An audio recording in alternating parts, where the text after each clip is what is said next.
on va avoir beaucoup de monde encore puisque maintenant nous allons présenter les équipes collège et lycée.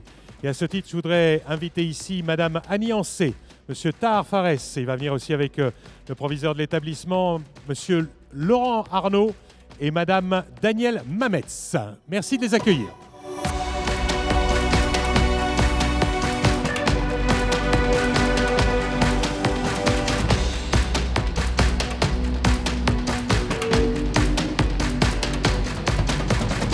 Merci, bienvenue, bienvenue. Alors, je le disais, pour les lycées, il y a Monsieur Tahar Fares qui est là, qui est enseignant au lycée Le Corbusier, et avec lui Madame Annie Ancet, enseignante également au lycée Le Corbusier. Monsieur le proviseur, Monsieur Milovanovic est présent, merci d'être là.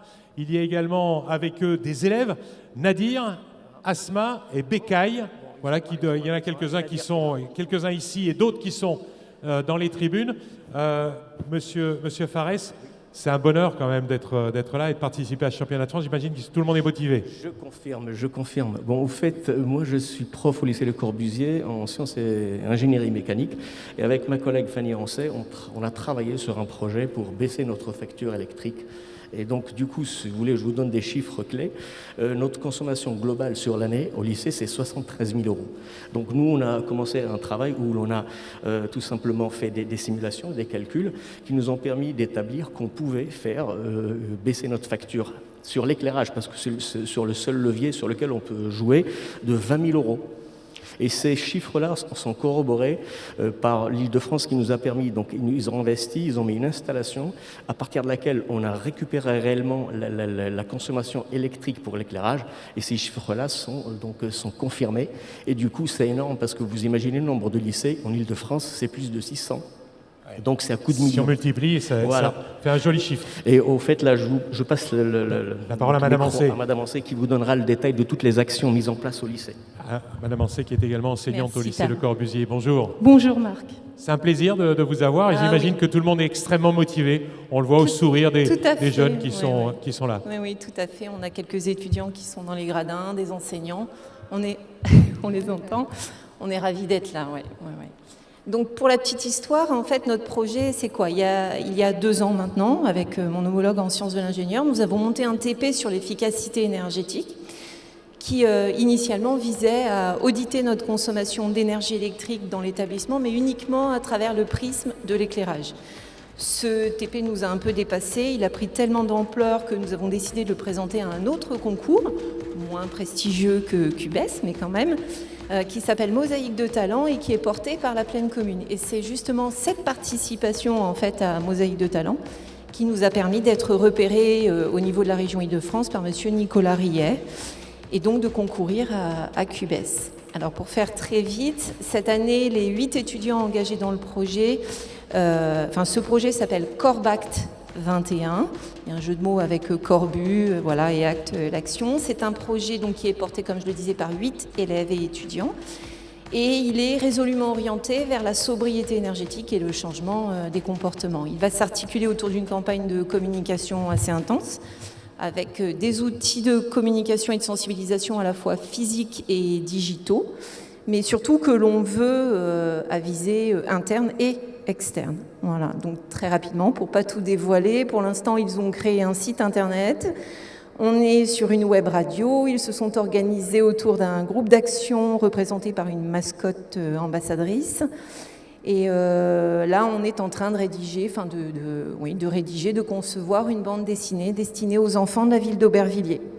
Voilà, donc comme vous pouvez le voir, les idées ne manquent pas. C'est clair. Voilà, les bonnes volontés non plus, à commencer par le chef, sans qui on ne serait pas là aujourd'hui. Voilà, donc je vous remercie. C'est gentil. Merci beaucoup. Merci Madame Ancet. Merci aux élèves aussi. Bravo.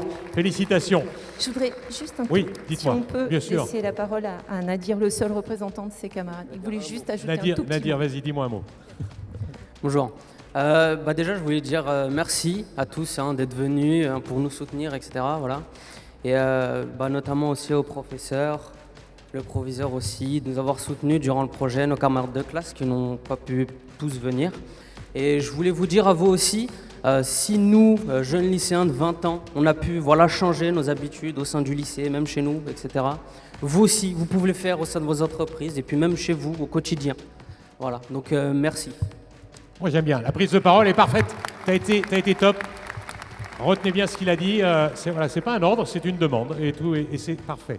Monsieur Laurent Arnaud, vous représentez ici, vous êtes le directeur des domaines bâtiments, donc la CEREMA. CEREMA, je vais redonner la nomenclature, Centre d'études et d'expertise sur les risques, l'environnement, la mobilité et l'aménagement. Merci d'être là parce que vous êtes aussi garant un petit peu de ce qui peut se passer. Vous leur donnez des outils pour être les plus performants possibles. C'est exactement ça. Nous avons commencé à réfléchir sur l'usage que l'on a des bâtiments et comment, par des gestes simples, faire des économies d'énergie. Ça, c'était il y a 6 ans.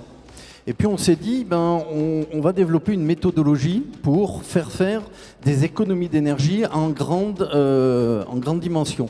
Et pour commencer, on s'est dit, on va appliquer cette réflexion-là à notre propre bâtiment et on s'est inscrit dans le concours Cube à l'époque.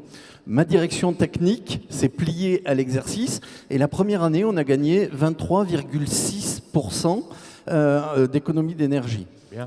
Deuxième année, parce que souvent on parle de l'effet rebond, on a continué et on a fait 24%. Et la troisième année, on est allé au-delà de 25%. Au-delà de ces résultats-là, je retiens le message qui a été dit tout à l'heure, c'est possible. Et il faut vraiment prendre conscience que l'humain dans un bâtiment est essentiel pour la performance. Alors qu'est-ce qu'on a fait? En collaboration avec l'IFPEB, on a proposé d'organiser une démarche et de déposer au C2E une proposition pour s'associer aux collèges et lycées en France et les entraîner dans ces économies d'énergie. Aujourd'hui, on est à 534 établissements inscrits et il nous reste une année et on aura plus de 700 établissements qui seront inscrits. Alors, le nombre d'élèves, combien ça Alors, là, je vous ai donné le nombre des établissements. Et là, on vient d'avoir les établissements. Écoutez bien, le nombre d'élèves est important en France. Donc, on devrait finir l'année prochaine à 700. C'est énorme. On a dénombré combien d'élèves on a touchés par la démarche. Il y a 2 éco-délégués par classe. On a multiplié par le nombre de classes, par le nombre d'établissements. Aujourd'hui, les éco-délégués, il y en a plus de 20 000 qui sont sensibilisés à cette méthode. Mais si on regarde tous les étudiants qui sont impliqués, au-delà de ces 2 éco-délégués, aujourd'hui, on est autour de 300 000 étudiants mobilisés. Et à la fin de l'opération l'année prochaine, on sera à autour de 400 000 étudiants mobilisés. Et ce qui me fait plaisir, c'est que ces étudiants, ce sont ceux qui ont transmis un message en disant « c'est possible, il faut le faire » et qui vont mobiliser tout le monde.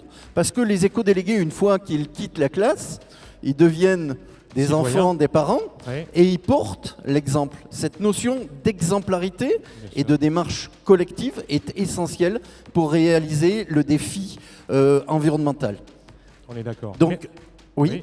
Allez-y. Je voudrais juste terminer en disant un mot pour mes équipes qui sont présentes aujourd'hui, à la fois sur un stand institutionnel, on les verra tout à l'heure, le CEREMA, et également sur des petites animations, c'est-à-dire ce qu'ils font au quotidien dans les collèges et lycées. Vous pouvez le retrouver ici, sensibilisation, et puis après, animation des élèves, puisque les meilleurs pédagogues pour les élèves, ce sont d'autres élèves, et donc on transmet un message qui lui-même se transmet à l'ensemble des autres élèves. Ça s'alimente constamment. Merci beaucoup pour ces explications. Merci Monsieur Arnaud, merci sous vos applaudissements toujours. On n'oublie jamais de remercier les interlocuteurs. Et puis, nous allons terminer avec Madame Danielle Mametz. Vous êtes vice-présidente de la FNCCR, mais surtout, vous êtes à la source du financement de Cube École. Parce qu'on étend, au-delà des lycées et des collèges, on étend justement ce championnat et cette idée aux écoles aussi.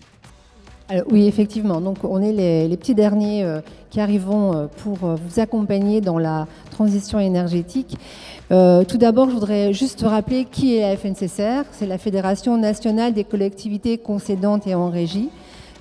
Donc, c'est une fédération qui regroupe 800 collectivités, qui représente 60 millions d'habitants. Et donc, vous voyez l'enjeu de la transition énergétique au travers la sensibilisation des collectivités, et donc ce qui regroupe des compétences autour de l'énergie, de l'eau, des déchets et du numérique. Et on s'aperçoit aussi que dans la réussite de la transition énergétique, on a vraiment besoin aussi des développements des applications numériques. Donc, on accompagne nos collectivités donc, dans la transition énergétique au travers donc, du programme ACTE, mais aussi, par exemple, sur la mobilité décarbonée, en leur permettant d'avoir des bornes, des réseaux de bornes de recharge. Même la stratégie sur le mandat, ça va être aussi d'accompagner sur l'acquisition de flottes propres et décarbonées, donc notamment les flottes qui ramassent les déchets, les transports scolaires, etc. etc. Et ensuite sur les éclairages publics, parce que les collectivités sont aussi les équipementiers, on va dire, de l'espace public, et donc d'avoir un éclairage public qui soit économe Le moins énergivore et possible. moins énergivore possible, voilà, performant. Dans le cas du programme ACTE, c'est 100 millions d'euros que nous récoltons au travers des certificats d'économie d'énergie. Et nous avons décidé donc récemment de vous accompagner dans le Cube École et en consacrant une enveloppe de 1,6 million d'euros pour donc ce concours de Cube École. Par ailleurs, la FNCCR accompagne déjà les scolaires, notamment le cycle 3 chez les primaires, donc dans les écoles, dans le concours écoloustique. C'est, on va dire, accompagner les enseignants et les enfants à s'acculturer aux notions de transition énergétique, aux notions d'économie d'énergie, aux notions de bilan carbone, au travers de leur vie quotidienne. Dans les programmes scolaires, de toute façon, c'est inscrit dans les programmes scolaires, donc on est en résonance avec les programmes scolaires.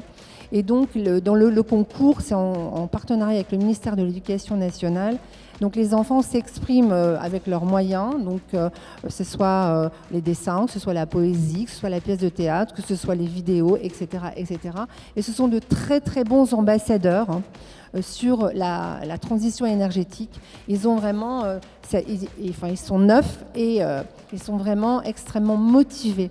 Et je trouve aussi que dans notre société où finalement on donne un message parfois quand même désespérant à la jeunesse, parce qu'on leur lègue une planète pas en très bon état, leur dire que finalement on peut être tous acteurs, ça remotive et donc ça donne aussi de l'espoir, et je pense que c'est notre responsabilité de redonner de l'espoir sur une société meilleure. Vous avez raison, et je pense que ce sont les jeunes la solution. Merci beaucoup en tout cas, bravo, merci à vous toutes et à vous tous. Je voudrais que l'on rappelle Cédric Borel, je voudrais qu'il vienne me rejoindre une nouvelle fois sur cette scène. On va conclure, Cédric, parce que là on a un bon moment avec ceux qui vont se présenter pour ce championnat de France 2022. Elle est parfaite cette sélection. Elle est parfaite cette sélection, je me demande juste qui va gagner. Hein, qui va gagner? C'est vous? C'est vous? Voilà. Je suis sûr qu'il va y avoir énormément d'engouement en tout cas. Merci beaucoup à toutes et à tous pour votre participation. On va conclure avec le logo qui va revenir une nouvelle fois. Ensuite, on fera une dernière photo avec les intervenants. Mais regardez, le logo, c'est parti. Et tout de suite, une petite surprise derrière. Allez, logo pour conclure cette intervention ici.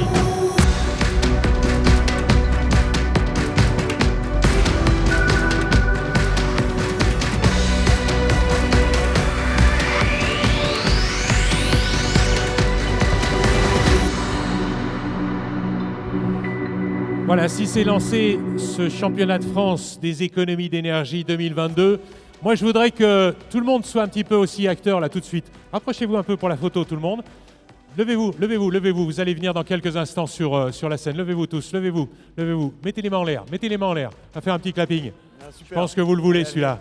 Vous en avez envie, on va bouger un peu. Levez-vous tous, levez-vous. Cédric, vous voulez le conduire, le clapping? Allez, c'est parti ensemble, allez. Alors attention, attention, doucement, hein, tranquille. Le clapping, ça part doucement.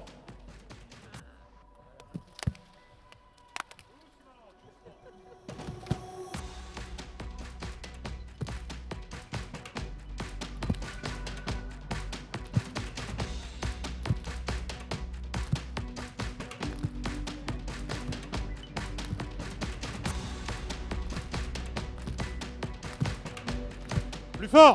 Allez. Voilà, tapez fort. Du bruit. Merci à toutes et à tous. Bonne fin de journée. Je vais vous inviter, tous les acteurs, on va aller les voir. Le village va être ouvert, on va rallumer la lumière. Merci à toutes et à tous d'avoir été avec nous. Bon championnat de France. Et puis que le meilleur gagne, que les meilleurs gagnent. Il y aura plusieurs catégories, vous l'avez compris. Donc profitez-en. Merci aux équipes techniques. Merci encore une fois à Paris La Défense Arena. Merci Cédric et bonne chance. À très vite, à tout de suite. On va descendre et on va aller voir le village avec les intervenants. N'hésitez pas à aller les voir. Voilà, ils ont toutes les solutions pour gagner. Sachez qu'ils ont tout ce qu'il vous faut pour être les meilleurs l'année prochaine. Profitez-en. Bonne journée.